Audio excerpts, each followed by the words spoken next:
Welcome back everyone. In this lesson, we are going to be looking at a number of different online resources, online websites that can be used to expand your learning experience, to expand your knowledge on HTML and CSS. So here, first of all, we have the Mozilla Developer Network, okay? You can go developer.mozilla.org and it will take you to this website here. Now, this is a great resource for if you want to know which tags have which attributes, all the different tags. Maybe there is a tag or a certain aspect of HTML that you want to expand your knowledge on. You can go to this website here and learn just that. Okay, so let's just say we want to know what attributes can we use with the A tag, the link tag. Well, we can go to the search bar up here and type in that tag. We can then hit enter, and it is going to bring up a search result right here. We can click on the A tag just down here, and this is going to show us, okay, how can we use it, some examples, and if we scroll down, it is going to show us a list of all the attributes that we can use, as well as basically a description of what they are. So the Mozilla Developer Network is very useful for if you want to expand your knowledge on the various different tags, the various different aspects of HTML. There is also another great website called caniuse.com, and this is really good for knowing which HTML features are available or are supported on specific platforms, okay? Because there are a number of different web browsers and platforms out there, each of them supporting different new things at one time, okay?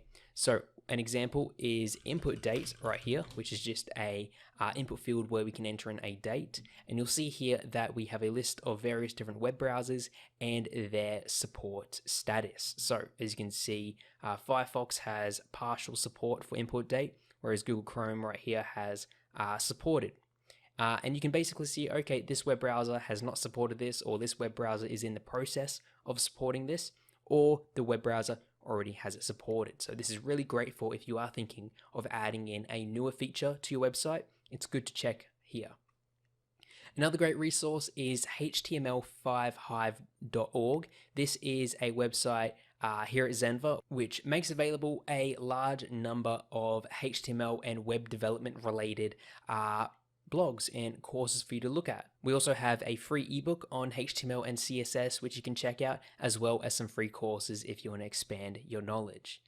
All right, so another class to accompany this Zenver blog is the Zenver YouTube channel, and we have a large number of different playlists that you can view on the playlist tab. You can then click on created playlists, and we have a large number also on web development, HTML, CSS, and the lot. So they're always here available if you want to check them out.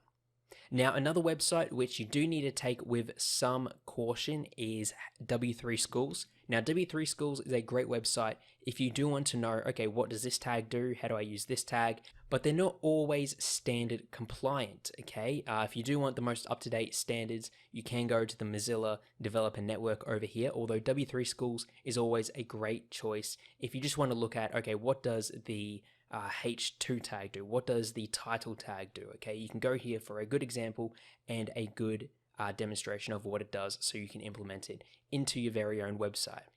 Okay, so that is just a look at a few different websites, a few different online resources for you to use in your web development journey. Thanks for watching, and I'll see you all in the next lesson.